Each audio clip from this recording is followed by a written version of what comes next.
क्या ऐसे हो दोस्तों। आज मैं आपके लिए एक फिल्म लेके आया हूँ, अगलीज।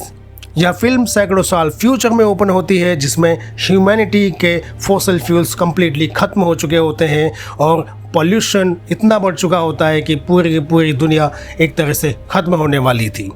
यहाँ पर लोगों में इतने डिफरेंसेस हो जाते हैं एंड फ्यूल ख़त्म हो जाने की वजह से सब तरफ इतना केओस हो जाता है कि हर जगह सिविल वॉर स्टार्ट हो जाता है। ह्यूमैनिटी एकदम कोलैप्स ही होने वाली थी, लेकिन कुछ साइंटिस्ट ने एक सॉल्यूशन निकाला और उन्होंने एक प्लांट को डेवलप किया जो उनके लिए फ्यूल का काम कर सकता था। इससे फ्यूल की प्रॉब्लम तो सॉल्व हो गई, लेकिन लोगों के बीच में इतने डिफरेंसेस थे कि वो लोग आपस में लड़ लड़ कर एक दूसरे को मारने लगे थे। इस सब से छुटकारा पाने के लिए साइंटिस्ट ने सोचा कि ये जो लोगों के बीच में डिफरेंसेस है वो इनके इम्परफेक्शंस हैं, तो क्यों ना उस इम्परफेक्शन को ख़त्म करने के लिए एक ट्रांसफॉर्मेशन सर्जरी की जाए, जिससे हर सिटीज़न को 16 साल कंप्लीट होने पर एक मेजर ऑपरेशन से गुजरना होता था, जो उनके अंदर के सारे डिफेक्ट्स एंड इम्परफेक्शंस को ख़त्म कर उन्हें सुंदर एंड परफेक्ट बना देता था। इसकी वजह से दुनिया में दो तरह के लोग हो गए थे। एक वे लोग जो कि परफेक्ट थे और अपनी लाइफ को एंजॉय कर रहे थे, और दूसरी तरफ वो लोग थे जो अभी 16 साल के नहीं हुए थे और उन्हें कहा जाता था अगलीज। एक लड़की जिसका नाम टैली था, वो एक आइसोलेटेड प्लेस में अपने ही जैसे लोगों के साथ अपनी ट्रांसफॉर्मेशन सर्जरी का वेट कर रही थी। उसे अभी 16 साल की होने में 3 महीने बाकी थे, लेकिन उसका दोस्त पेरिस अगले ही दिन 16 साल का होने वाला था। इसलिए वे दोनों ऊपर छत में मिलते हैं और सिटी के अंदर की लाइफ को देखकर एंजॉय करते हैं। टैली उससे वादा लेती है कि सिटी में जाने के बाद भी वो उसे भूलेगा नहीं और उससे मिलने आएगा, लेकिन पेरिस ने जाने के बाद टैली को ना तो कोई मैसेज किया और ना ही उसे मिलने आया। देखते ही देखते 1 महीना गुजर गया। टैली को समझ में नहीं आ रहा था कि आखिर उसके दोस्त ने उससे संपर्क क्यों नहीं किया। एक दिन वो खुद ही सिटी में घुस जाती है और अपने दोस्त पेरिस को खोजती है, लेकिन जब उससे मिलती है तो पाती है कि पेरिस एकदम बदल चुका था। इसी बीच में गार्ड्स की नज़र टैली पे पड़ जाती है और टैली को वहाँ से भागना पड़ता है। ड्रोन से बचने के लिए वो एक ब्रिज के नीचे छुपी होती है, लेकिन ड्रोन उसे ढूंढ लेता है। इससे पहले कि ड्रोन उसे पकड़ता, एक लड़की शे उसे आकर बचा लेती है। दोनों बाद में बहुत ही अच्छी दोस्त बन जाती हैं और शे उसको बताती है कि बाहर भी एक ऐसी दुनिया है जो कम्प्लीटली अलग है। वहाँ पर लोगों के साथ, उनके लुक्स के साथ भेदभाव नहीं होता है और सब लोग मिलजुल कर रहते हैं। दुनिया को स्मोक कहते हैं। वो टैली को भी साथ आने को बोलती है, लेकिन टैली के लिए इन सब पर भरोसा करना बहुत ही मुश्किल था, इसलिए वो उसके साथ जाने से मना कर देती है। कुछ समय बाद टैली 16 साल की हो जाती है और उसे भी ट्रांसफॉर्मेशन सर्जरी के लिए सिटी में ले जाया जाता है, लेकिन एक एक कर सबका नंबर आता है, लेकिन टैली का नंबर नहीं आता है। थोड़ी देर में गार्ड्स उसे इंचार्ज के पास ले जाते हैं, जिसका नाम केबल था।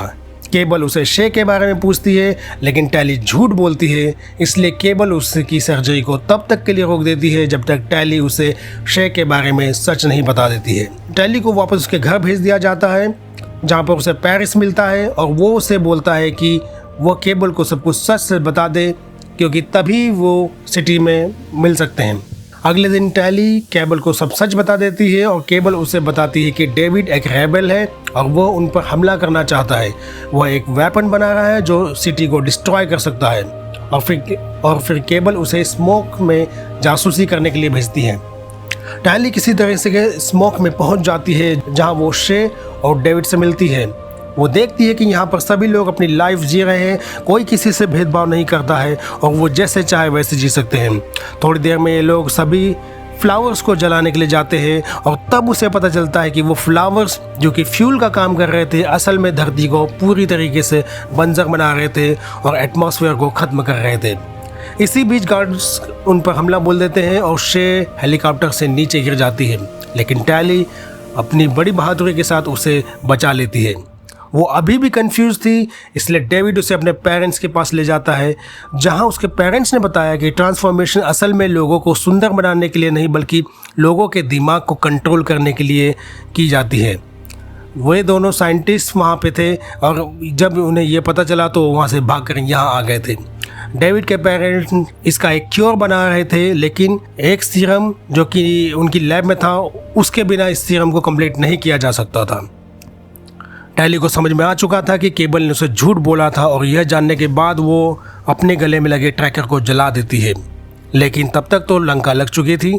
केबल अपने सोल्जर्स के साथ वहीं पर हमला बोल देती है, सबको बंदी बना लेती है और यहाँ उसे पता चलता है कि उसका दोस्त पेरिस भी एक सोल्जर बन चुका था। इस हमले में सिर्फ टैली और डेविड ही बचे थे और डेविड को उस पर जरा भी भरोसा नहीं था, लेकिन टैली उसकी हेल्प करती है और दोनों सिटी के अंदर जाते हैं जहाँ वे अपने साथियों को छुड़ा लेते हैं। लेकिन जब वो शे को लेने जाते हैं तो पता चलता है कि उसकी सर्जरी हो चुकी है, अब वो पूरी तरीके से ट्रांसफॉर्म हो चुकी है। सारे साथियों को वहाँ से निकालकर वो जैसे ही लैब में जाते हैं तो उन्हें केबल मिलती है और वो उन तीनों को ट्रांसफॉर्म करने की मशीन में डाल देती है। उनकी जान खतरे में थी, लेकिन तभी डेविड का दोस्त लैब पर हमला करता है जिससे मशीन्स डैमेज हो जाती है और उन तीनों की जान बच जाती है।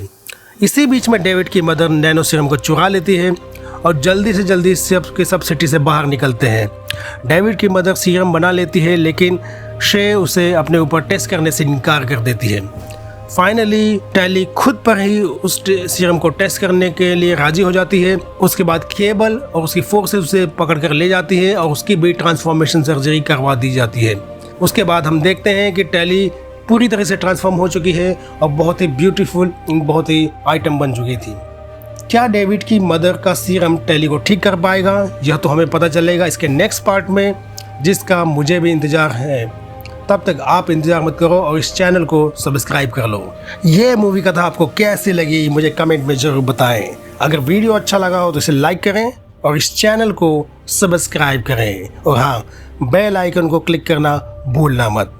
मैं फिर मिलूँगा एक नई मूवी कथा के साथ। मैं आपका दोस्त नरेंद्र। तब तक के लिए बाय बाय, जय श्री राम।